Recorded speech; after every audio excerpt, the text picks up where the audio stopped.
कि किंग कुचन के साथ जंग करने वाला है।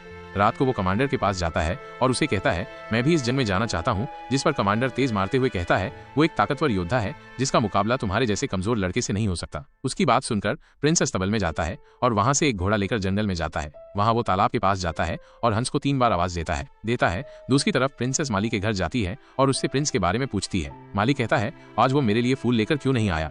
तो माली कहता है, मैं नहीं जानता वो कहाँ गया है। माली बताता है, कुछ दिन पहले उसने मेरे बेटे को सोने का एक सिक्का भी दिया था, लेकिन मुझे विश्वास है उसने वो चुराया होगा। कहता है, वो एक अच्छा इंसान है और उसे वो सिक्का मैंने फूलों के बदले दिया था। इधर हंस तालाब से बाहर प्रिंस के सामने आता है और उससे पूछता है, आज तुम्हें इतने सालों बाद मेरी याद कैसे आ गई? प्रिंस उसे बताता है, कुचन ने बहुत तबाही मचाई हुई है, इसलिए अब मैं उसके साथ लड़ना चाहता हूँ। उसकी बात सुनकर हंस अपनी शक्तियों से उसे जंग में जाने वाले कपड़े पहना देता है।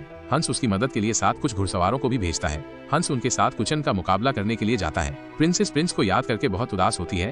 तभी किंग का एक आदमी जख्मी हालत में घोड़े पर बैठा महल में आता है। किंग और उसके सिपाही जंग हार गए थे, इसलिए महल में सिर्फ नौकर ही थे। वो किंग के आदमी को जख्मी देखकर उसे घोड़े से उतारते हैं। प्रिंसेस भी उसे देखकर वहां आ जाती है और उससे पूछती है, किंग कहाँ है? तो वो आदमी बताता है कि किंग और सिपाहियों ने बहुत बहादुरी से कुचन के साथ लड़ाई की, लेकिन इसमें हमारे सारे सिपाही मारे गए। वो बताता है कि वो किंग को भी मारने वाला था, लेकिन उसी वक्त वहां लाल रंग की पोशाक में एक योद्धा अपने आदमियों के साथ आया, जिसने कुचन और उसके आदमियों को हरा दिया। फिर उस योद्धा और कुचन में लड़ाई हुई, जिसमें योद्धा ने कुचन को हराकर नीचे गिरा दिया। उस योद्धा ने कुचन पर तलवार रखी, लेकिन उसे कोई नुकसान नहीं पहुंचाया। जैसे ही वो योद्धा से जाने लगा, कुचन ने अपनी तलवार से उसके पैरों पर वार करके उसे जख्मी कर दिया। फिर किंग के सिपाहियों ने कुचन को गिरफ्तार कर लिया। उसकी बातें सुनकर प्रिंसेस उससे पूछती है, क्या कोई जानता है वो योद्धा कौन था? वो आदमी कहता है, उसके बारे में कोई नहीं जानता, क्योंकि उसने अपना चेहरा छुपाया हुआ था। रात को किंग अपने साथियों के साथ वापस आता है और उसके साथ कुचन भी था, जिसे कैद कर दिया गया है। किंग को देखकर प्रिंसेस बहुत खुश होती है, तो किंग उसे बताता है, अगर वो योद्धा ना आता तो हम ये जंग हार जाते। किंग की बात सुनकर प्रिंसेस के मन में उसे देखने की इच्छा होने लगती है, इसलिए वो किंग से उस योद्धा के बारे में पूछती है। वो कहता है, जिस पर किंग कहता है कोई नहीं जानता वो कौन था